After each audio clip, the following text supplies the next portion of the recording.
Ya, selamat pagi. Assalamualaikum warahmatullahi wabarakatuh. Waalaikumsalam warahmatullahi Nih, wabarakatuh. terima kasih nih teman-teman nih yang baru-baru dari ASN CPNS ya, baru-baru terkait dengan kita mau ngobrol-ngobrol lah, bincang-bincang terkait dengan netralitas ASN.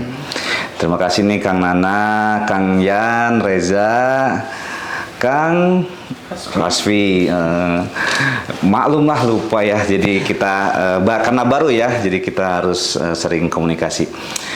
Intinya sih pada dasarnya saya mau berbicara terkait dengan netralitas ASN. Nah, jadi teman-teman pasti tahu juga ya bahwa ASN itu tidak boleh apa ya istilahnya mengikuti politik lah. Karena ini dasarnya ada dari ketentuan aturan juga. Jadi dalam keputusan surat keputusan bersama SKB nomor 2 tahun 2022 itu tentang pedoman pembinaan dan pengawasan netralitas pegawai ASN dalam penyelenggaraan pemilihan umum juga sudah disebutkan di situ bahwa teman-teman ASN ini baik itu P3K atau CPNS itu tidak boleh memihak salah satu partai politik. Intinya ke arah sana. Nah, tahu sendiri kan di situ juga ada aturan juga yang didasari. Di situ banyak aturan yang didasari juga. Pertama dari Undang-Undang Nomor 5 Tahun 2014 tentang aparatur sipil negara. Ada rinciannya di situ, banyak. Pasal-pasalnya juga ada juga di situ. Terus kedua tentang Undang-Undang Nomor 23 Tahun 2014 tentang pemerintahan daerah, itu juga baik itu di pemerintah pusat atau pemerintah daerah juga itu juga digarisbawahi bahwa ASN itu tidak boleh berpihak pada salah satu partai politik. Nah, ketiga juga ada Undang-Undang Nomor 30 Tahun 2014 tentang administrasi pemerintahan. Ada juga Undang-Undang Nomor 1 Tahun 2015 tentang pemilihan umum atau pemilihan gubernur, bupati, dan wali kota. Nah, itu dari dasar aturan tersebut kita harus membaca nih. Karena kalian teman-teman ini baru ya, CPNS baru, ASN baru, dan P3 baru, P3K baru. Jadi ini harus tahu konsekuensi yang dihadapi, yang harus diterima kalau misalkan kita mengikuti partai atau mengikuti ya politik yang ada di pemilihan di baik itu di mana di daerah ataupun di provinsi ataupun di pusat ya, itu tidak boleh gitu. Nah, ada beberapa pelanggaran kode etik atau pelanggaran disiplin yang diterima. Nah, yang tidak boleh apa aja, tahu nggak? Misalkan contoh, misalkan memasang spanduk, baliho atau alat peraga kampanye terkait dengan salah satu calon partai. Ini juga kadang-kadang juga kita berpikirnya, wah ini karena teman, ikutlah. Tapi nggak boleh kita cuma hanya membantu juga, apalagi kalau di foto nanti jebret aja, waduh itu pasti ada yang ngelihat beredar ASN, apalagi kalau misalkan pakai baju PDH, wah itu lebih parah. Jadi tidak boleh itu. Nah, kedua juga membantu melakukan sosialisasi atau kampanye di media sosial. Nah, kalau dulu kan bukan hanya langsung ya kampanye itu, tapi media sosial juga ya, dari online-nya misalkan IG dan lain sebagainya, Facebook dan lain sebagainya, itu tidak boleh. Terus ada juga ASN juga tidak boleh memposting. Jadi memposting juga tidak boleh, like juga tidak boleh, walaupun cuma hanya orang lain ya atau partai atau calon yang kita tidak kenal, kita iseng mau nge-like, itu tidak boleh. Kalau di ASN itu tidak boleh karena akan dapat ganjaran atau konsekuensi yang diterima oleh ASN tersebut. Jadi selain itu juga misalkan ada yang mendeklarasi calon atau foto bareng calon, itu juga tidak boleh. Misalkan kalau foto artis sih nggak apa-apa ya, ketemu artis itu tersebut ternyata calon. Tapi kalau artis itu tidak memakai baju kampanye atau baju partai politik ya nggak masalah, karena itu kan public figure dan lain sebagainya. Tapi kalau misalkan posisinya memakai baju politik, ya itu beda lagi ya dari situnya lah. Tapi yang jelas kalau saya sih menyarankan mendingan jangan karena dapat menimbulkan sesuatu yang suzon dan lain sebagainya lah. Jadi lebih baik kita harus netral, harus tidak boleh memihak salah satu partai, tidak boleh memihak salah satu calon calon kandidat baik itu dari nih kalau kita kan di sini di desa ya, baik itu di pemilihan desa, baik itu pemilihan bupati wali kota atau pemilihan gubernur atau presiden, itu tidak boleh. Nah, selain itu juga bila mana ada teman-teman ASN yang salah satunya misalkan pasangannya, maaf ya, misalkan pasangannya mencalonkan. Nah, kalau ingin membantu, kalian harus cuti dulu, gitu. Jadi ini juga konsekuensi juga kita juga sebagai aparatur sipil negara ya. Jadi kalau misalkan posisinya pasangan atau kakak atau bapak yang ingin mencalonkan, kita tidak boleh masuk ke sana. Kalaupun mau membantu dan sebagainya, kita harus cuti dulu. Dalam arti cuti di luar tanggungan negara. Jadi kita baru bisa istilahnya apa ya, diperbolehkan mengikuti kegiatan kampanye tersebut gitu. Nah, ada beberapa lagi yang terkait dengan yang tidak boleh dilakukan, banyak lah. Jadi intinya aturan terkait dengan netralitas ASN selama pilkada memiliki tujuan yang sangat penting untuk kita semua. Karena kita dapat menjaga integritas atau profesionalisme pegawai negeri. Jadi itu yang digarisbawahi. Salah satunya tujuannya adalah membangun sinergitas yang baik antara lembaga-lembaga terkait sehingga tercipta koordinasi yang efektif dalam pembinaan dan pengawasan terhadap netralitas ASN tersebut. Jadi banyak fungsi pentingnya kenapa kita tidak boleh memihak atau harus netral, ASN itu harus netral. Jadi dengan adanya aturan itu diharapkan kepastian hukum dalam penanganan pelanggaran asas netralitas dapat lebih terjamin. Ada konsekuensi-konsekuensi dari pasal-pasal tersebut, sampai salah satunya itu dipecat secara tidak hormat ke arah sana, sampai ke arah sana. Jadi sehingga setiap pelanggaran yang terjadi akan ditindak dengan tegas dengan sesuai aturan yang berlaku. Jadi ada misalkan teguran pertama dan sebagainya sampai pemecatan ASN tersebut. Nah, lebih jauh lagi aturan ini bertujuan mendorong terwujudnya ASN yang netral, tadi yang saya sampaikan, profesional dan mampu menjalankan tugas tanpa dipengaruhi oleh kepentingan politik lainnya. Nah, itu yang rada digarisbawahi. Cuma memang kan beberapa ini kan ya kita harus menjaga lah ya, karena beberapa ada saudara dan lain sebagainya yang saya sampaikan tadi kan itu yang harus kita jaga ya, karena sifat profesional kita ini. Nah, ASN juga dapat menjaga kredibilitas mereka sebagai pelayan publik. Nah, karena ASN ini sebagai pelayan publik, kita harus netral, mengedepankan kepentingan bangsa di atas kepentingan pribadi.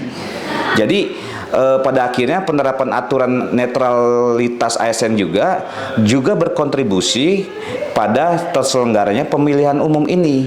Jadi aturan ini pasti ada kontribusinya karena kita ini netral ya, tidak membantu salah satu partai atau salah satu calon. Jadi negara juga menjamin bahwa hasil yang didapatkan oleh tim KPU dan lain sebagainya itu dianggap sah dan tidak ada intervensi dari beberapa aparatur negara yang lainnya ASN tersebut gitu. Jadi ya inilah yang harus kita sadari bagi teman-teman yang baru ya di sini ya, ASN, P3K dan CPNS. Mudah-mudahan kalian semua mengerti terkait dengan konsekuensi yang dihadapi dan kebijakan yang tidak boleh dilakukan oleh teman-teman di ASN terkait dengan netralitas ASN tersebut.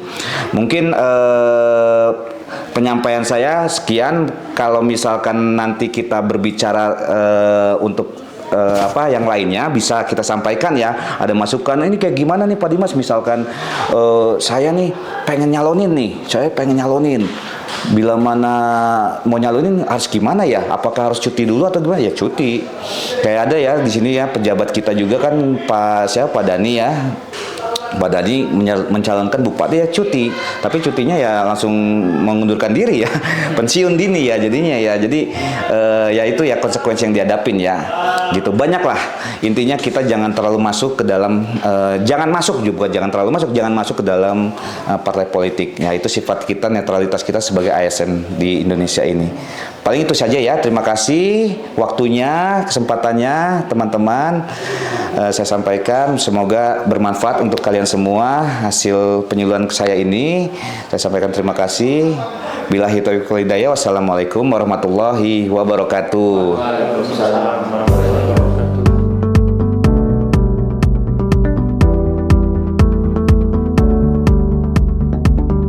Izin Bu. Assalamualaikum. Salam. Tahu dulu ya. Aduh, sehat Bu? Alhamdulillah. Alhamdulillah. Ya, terima kasih Bu. Ya. Gimana Pak? Ya, izin ingin melaporkan pekerjaan Bu terkait dengan perubahan masyarakat lah ya. Ya. Jadi yang sudah kita lakukan di tahun ini ya, kita melakukan penyuluhan lah, sosialisasi terkait dengan pemilihan kades ya, pemilihan desa, kepala desa terkait dengan digital, pilkades digital. Nah, pada tahun ini alhamdulillah ya akan kita lakukan 1 kabupaten di Kabupaten Indramayu. Nah, totalnya memang sejauh barat ini kabupaten itu hanya Indramayu yang dilakukan pemilihan desa ini, hanya di Kabupaten Indramayu. Tapi yang lainnya kabupaten yang lainnya itu tahun besok gitu. Jadi kita alhamdulillah kita pelan-pelan nih sedemikian rupa kita alihkan pola pikir masyarakat itu dari yang namanya manual menjadi digital lah gitu. Jadi di Kabupaten Indramayu ini ada 139 desa yang akan dilakukan pemilihan. Dari 139 desa ini ada sekitar 30 kecamatan, Bu. 30 kecamatan, 30 kecamatan. Nah, insya Allah kita buat ya step by stepnya. Nanti penyuluhannya ini atau sosialisasi ini kita bagi per kecamatan rencananya kita. Jadi ambil berapa orang di kecamatan itu, berapa desa kita undang di tingkat kecamatannya, kita sosialisasikan terkait dengan pemilihan digital ini, pilkades digital ini. Jadi ini adalah piloting project kita ya, piloting project kita di Jawa Barat terkait dengan pemilihan digital ini. Jadi insya Allah kedepannya kita ngerubah mindset teman-teman, merubah mindsetnya masyarakat di Indramayu khususnya ya, kita ngerubah dari yang manual menjadi digital.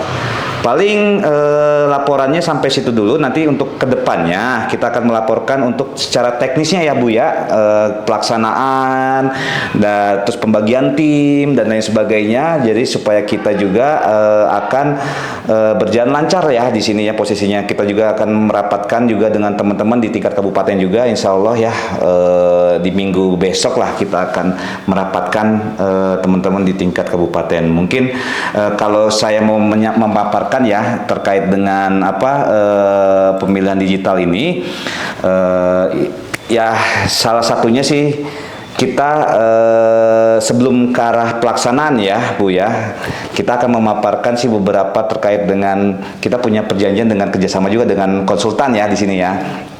Namanya juga ada aplikasi siap desa. Di sini membantu untuk pengolahan data Bu, siap desa ini membantu pengolahan data secara administrasi kependudukan. Jadi cukup hanya tinggal di scan saja Bu. Jadi kan awalan untuk pemilihan desa ini, seluruh pemilihan ada pra pemilihan dan pelaksanaan pemilihan ya, atau pasca dan pasca pemilihan. Jadi ini pranya ini kita harus mengumpulkan data dulu. Siapa yang harus kita lakukan, masyarakatnya berapa jumlah pemilihnya dan lain sebagainya, itu harus kita lakukan pendataan. Nah, ini kita siapkan ada aplikasi namanya Siap Desa di situ. Jadi membantu mengolah data dan administrasi desa secara digital Bu. Terdiri dari 10 fitur utama, mulai dari informasi profil desa, demografi, potensi wilayah, hingga sampai daftar pemilihnya. Jadi ketahuan Bu, apakah pemilihnya ini berapa jumlahnya, desa mana, desa A, desa B, apakah ini orangnya masih ada atau sudah meninggal, itu ketahuan semuanya di situ. Nah, kita olah dulu di situ data itu, baru kita melakukan setelah pasca pemilihan kita pelaksanaan gitu. Jadi sekarang kita masih menggodok ya, masih menggodok, akan kita masuk ke pra pemilihan ini yang kita akan kumpulkan datanya, dan insya Allah minggu besok kita akan rapatkan dengan teman-teman di Kabupaten Indramayu tersebut. Dan mungkin juga kita undang juga dari DPMD juga, dari asisten satu ya di bagian pemerintahan juga kita undang juga. Karena insya Allah juga mereka juga welcome secara garis besar ya. Jadi alhamdulillah juga. Tapi memang kan kita sekarang kan karena mengubah pola pikir masyarakat, kita juga pelan-pelan ya Bu ya, tidak bisa langsung jebret serentak dan lain sebagainya. Tapi kita pelan-pelan kita adakan sosialisasi dan lain sebagainya supaya mereka menerima dan tidak jadi ada alasan juga bahwa nanti juga nih kan kita harus ada negatifnya juga, sisi negatifnya. Wah, ini berdampak resiko apa nih? Misalkan ada yang kalah, wah gara-gara digital dan lain sebagainya. Itu juga kita akan inventarisir juga terkait dengan permasalahan-permasalahan yang akan terjadi ke depannya. Nah itu Bu. Jadi mohon izin Bu, laporan cukup itu dulu. Nanti akan kita laporkan yang lainnya. Untuk jadwal dan lain sebagainya kita akan laporkan selanjutnya. Terima kasih Bu. Ya, kalau pilotingnya kira-kira kapan dilaksanakan di Indramayu? Pilotingnya kita startnya itu di Agustus ini Bu. Jadi mulai start Agustus sampai Desember, pemilihannya di Desember waktunya. Nah, kita juga sudah mendapat data jadwal timelinenya mereka juga terkait dengan pemilihan tersebut. Jadi dari Agustus pranya sampai berjalan pelaksanaan di bulan Desember gitu. Insya Allah di minggu depan kita akan rapatkan dengan tim di Indramayu. Paling gitu dulu Bu. Ya, baik, terima kasih Pak Dimas. Saya terima laporannya, semoga bisa berjalan dengan lancar ya. Ya, amin. Terima kasih Bu. Ya, sama-sama. Ya, izin Bu. Ya, bangga.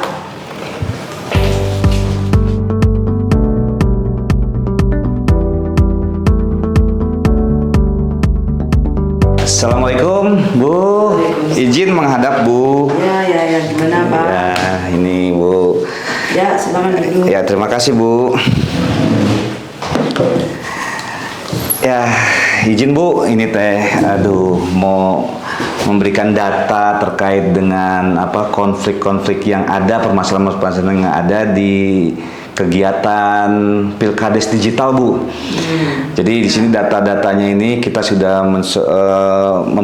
mencari informasi dengan menelusuri dari teman-teman di masyarakat juga, dari teman-teman di OPD juga. Itu juga datanya sudah kita rangkum. Di sini ada beberapa permasalahan yang ada.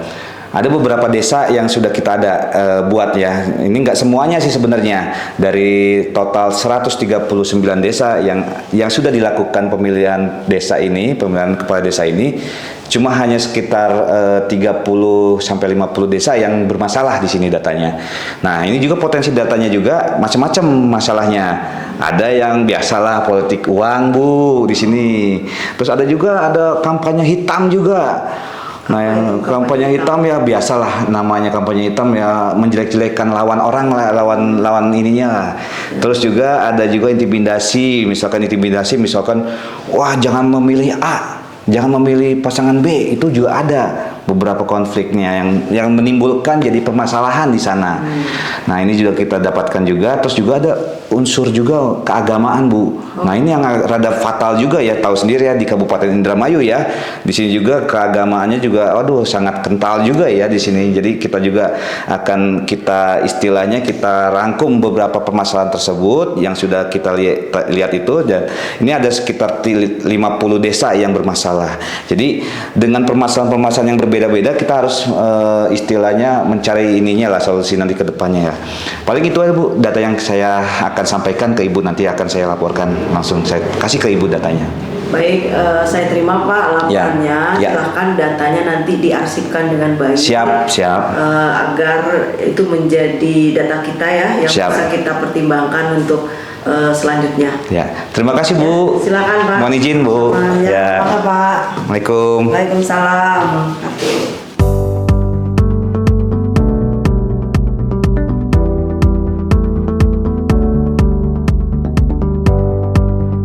Assalamualaikum Bu, izin Bu. Waalaikumsalam. Izin. Ya, mangga. Ya. Silakan duduk. Terima kasih Bu. Ya, bagaimana? Maaf, minta waktunya Bu. Saya ingin melaporkan ya terkait dengan permasalahan yang ada, dan mungkin akan kita sampaikan solusi-solusinya ya. Ya, mungkin minggu kemarin juga kan kita sudah berbicara ya terkait dengan ada yang permasalahan yang untuk Pilkades digital tersebut ya di Kabupaten Indramayu. Ada sekitar 50 desa yang bermasalah di sana. Nah, 50 desa ini juga banyak permasalahannya juga. Ada juga dari unsur politik uang yang tadi yang saya sampaikan minggu kemarin ya Bu ya. Terus ada kampanye hitam, terus ada intimidasi antara calon dengan calon lah, atau tim sukses dengan tim sukses lah. Ada intimidasi ke masyarakat dan adanya beberapa yang karena konfliknya ini unsur keagamaan lah Bu. Jadi kita data kemarin, kita ramu, kita bagi-bagi pemilihan cara solusi gimana. Nah, kita sekarang temukan solusinya. Mungkin kita ini menghadap ini, mungkin kita sharing juga Bu ya, apakah ada masukan juga dari Ibu terkait solusi tersebut atau gimana. Nah, ini kayak contoh satu ya Bu ya, terkait dengan politik uang di sini. Memang susah juga ya, karena masyarakat di Indonesia juga ini masih, maaf aja ya, SDM-nya masih rendah Bu ya di sini ya. Dan rata-rata juga kalau di desa itu banyaknya petani atau tenaga buruh lepas lah ya, yang sifatnya itu pasti di satu hari itu pasti kalau tidak bekerja mereka tidak dapat mendapatkan uang atau mendapatkan makan. Nah, itu yang pasti digarisbawahi oleh masyarakat di sana. Yang bukan masyarakat di Indramayu saja sebenarnya, seluruh masyarakat di Indonesia. Nah, ini ada beberapa solusi yang harus kita caranya terkait dengan ini, skenarionya gimana. Nah, ini jadi mungkin dengan skenario kita harus mensosialisasikan ke masyarakat terkait dengan politik uang ini, money politik ini. Jadi ya mensosialisasikan bahwa dengan memberikan salah satu calon atau tim sukses memberikan uang, bahwa itu tidak akan, pastikan berpikirnya kan balik modal dan sebagainya. Kita mencari apa ya, bayangan bahwa kalau ada itikat jelek ya, mungkin itikatnya baik juga ya Bu ya. Dengan memberikan uang ini mereka untuk mengganti bekerja. Kata-katanya pasti kayak gitu Bu. Salah satu calon partai dengan dikasih uang ini menggantikan satu hari bekerja. Tapi kita kan berespon lagi ya, bahwa ini kan tidak baik ya dengan masyarakat juga, karena ini salah satu yang tidak boleh dalam melakukan politik atau money politik tersebut lah. Jadi kita akan mengadakan sosialisasi bahwa ini tidak boleh dan lain sebagainya, dan mungkin akan pelan-pelan ya, karena ini merubah pola pemikiran masyarakat juga ya, bahwa ini tidak boleh. Dan mungkin ada cara lain juga terkait dengan solusi, misalkan ini kan cuma hanya kita sampaikan ke masyarakat, ini kan cuma hanya sekitar 1-2 jam mencoblos ya, memberikan waktunya dan bisa kembali bekerja, bukan dalam waktu 1 hari ya, mereka harus tidak bekerja, tetapi hanya 1-2 jam dan sebagainya. Nah, selain itu juga Bu, ada juga terkait dengan intimidasi Bu. Nah, ini banyak terjadi. Ada sekitar kalau dari data ya, itu ada sekitar 20 desa yang bermasalah terkait dengan intimidasi yang ada di salah satu calon kepala desa ini atau tim suksesnya yang melakukannya. Itu yang rada susah juga. Jadi misalkan mereka punya power atau punya jabatan, misalkan maaf ya, ini bosnya atau pimpinannya di warung atau di mana, ini punya anak buah kan ya, punya staf, punya anak buah ya, kamu harus ini ya, mengarahkan gitu, kamu harus pilih A, pilih B, pilih C, kalau enggak saya pecat. Nah itu, jadi ada intikat ke arah sana, itu yang, nah ini solusinya juga akan kita buat ya terkait dengan ini. Kita akan tetap mensosialisasikan ke masyarakat bahwa hak masyarakat, hak warga negara Indonesia itu hak prerogatif pribadi sendiri, bukan arahan dari seseorang. Kita harus sosialisasikan kepada masyarakat bahwa itu tidak boleh. Jadi tidak bisa kita istilahnya dipaksa untuk memihak salah satu calon kepala desa. Jadi tidak boleh dipaksa. Jadi kita ini karena itu hak kita, dan itu juga untuk mencoblosnya juga kan tidak ketahuan juga ya, tidak tahu kalau itu mencoblosnya si A, si B, si C. Jadi kita sampaikannya gitu juga bisa. Jadi tidak tahu apakah bos tersebut menyuruh anak buah tersebut tahu bahwa anak buah itu mencoblos pasangan A, pasangan B, pasangan C. Nah, itu salah satunya kita akan adakan sosialisasi lagi, Bu, terkait dengan ini. Sama halnya dengan yang money politik kemarin yang tadi sebelumnya gitu. Terus yang poin ketiga adalah terkait dengan keagamaan. Ini juga keagamaan juga, unsur keagamaan juga. Banyak ya kejadian-kejadian ini terkait dengan fasilitas keagamaan yang digunakan. Maaf kalau di masyarakat di desa itu masjid juga jadi sarana juga, Bu. Maaf, masjid kampanye misalkan mengumpulkan masyarakat dengan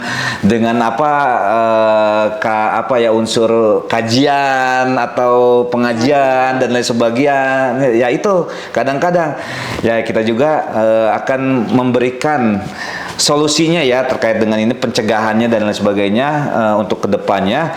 Ya kita akan undang teman-teman di desa, DKM kita akan undang untuk mensosialisasikan bahwa ini tidak boleh menggunakan fasilitas keagamaan dan lain sebagainya, karena menimbulkan istilahnya pastikan ada konflik ya terkait dengan tersebut ya. Jadi tidak boleh di sini.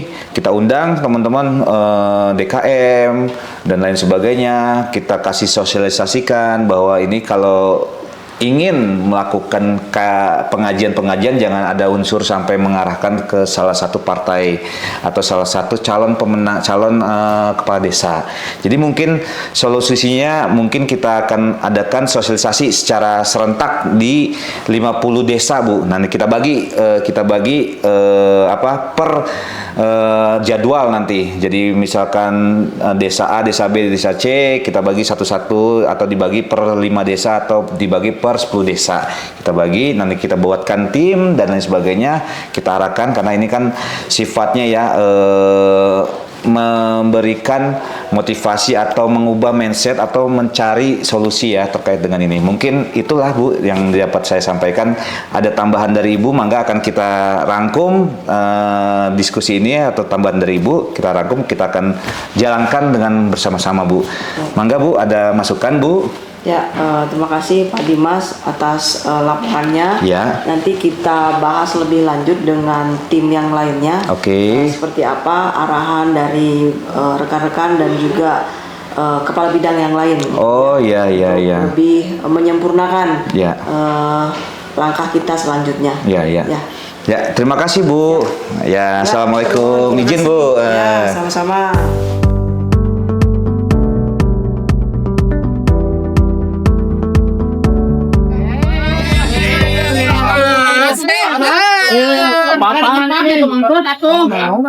Ada tempat masuk belakang.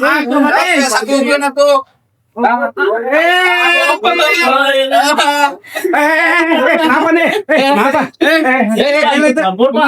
Kenapa? Sesapu besok sesapu atuh. Ya, begitu kan kita ini lagi kerja. Atuh pan loba tuh. Satu-satu. Kenapa ini? Kenapa bisa kayak gini? Kenapa satu-satu? Cuma buang sembarangan sampah gitu, Pak. Aqua, tapi pada ngambek gitu. Nanti ambil aja. Pak, tempat. Pak, kan ada, Pak. Tongpak ada, Pak. Oh, enggak. Jadi nggak boleh buang sembarangan, Pak. Ini kan teman-teman lagi pada nyapu bekerja. Kasihan atuh, menghargain. Oh, gitu. Di sini. Oh iya tuh, maaf ya. Itu kelupaan saya buang sampah sembarangan. Oh, kamu maboknya? Oh, enggak. Cuma sampah doang gitu. Oh, cuma sampah doang. Oh, enggak. Sorry ya kawan-kawan. Oh, ya udah, minta maaf dulu ya, salaman dulu, coba salaman dulu. Sorry. Ya. Ayo, jangan lagi ya. buang lagi ke tempatnya. Jadi jangan lagi ya kayak gitu ya, teman-teman ya. Ya, terima kasih. Ya. Oke, terima kasih, Pak. Ya, terima kasih.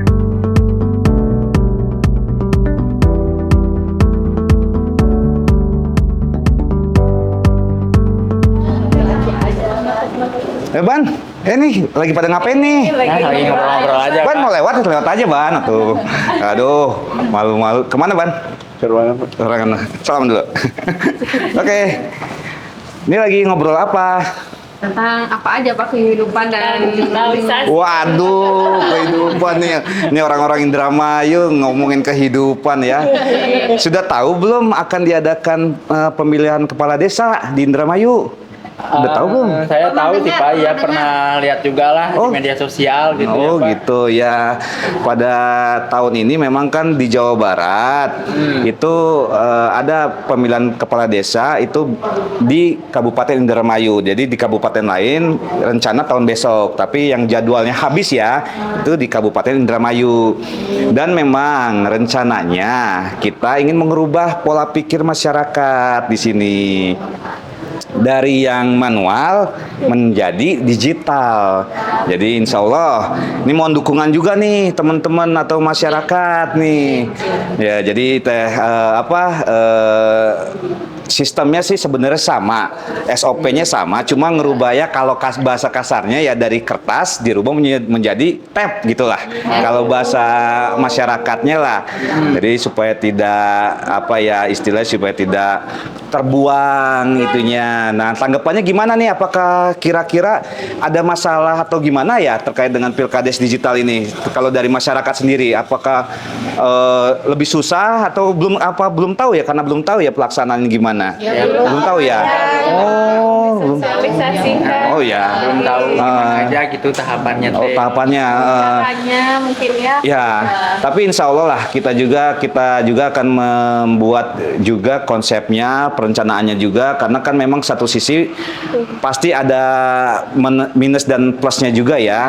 Pastilah itulah mengubah konsep itu. Dulu aja kita tidak pernah berpikir adanya uang elektronik, e-money, wah harus bawa cash. Tapi sekarang justru di dompet kosong, pakainya online semua, QRIS dan lain sebagainya. Nah itu ngerubah konsep itu.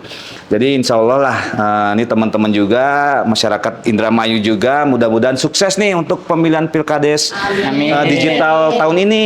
Insya Allah lah, kita juga doakan kita juga, karena satu sisi ini yang harus dilakukan ya, karena juga tadi yang disampaikan bahwa ini juga arahan dari pimpinan juga, dari Pak Gubernur juga, bahwa kita harus melakukan pemilihan kepala desa ini secara digital. Mohon dukungannya ya, ibu-ibu, bapak-bapak, terima kasih. Mungkin gitu aja ya. Mangga dilanjut, mangga. Terima kasih. Ya, assalamualaikum.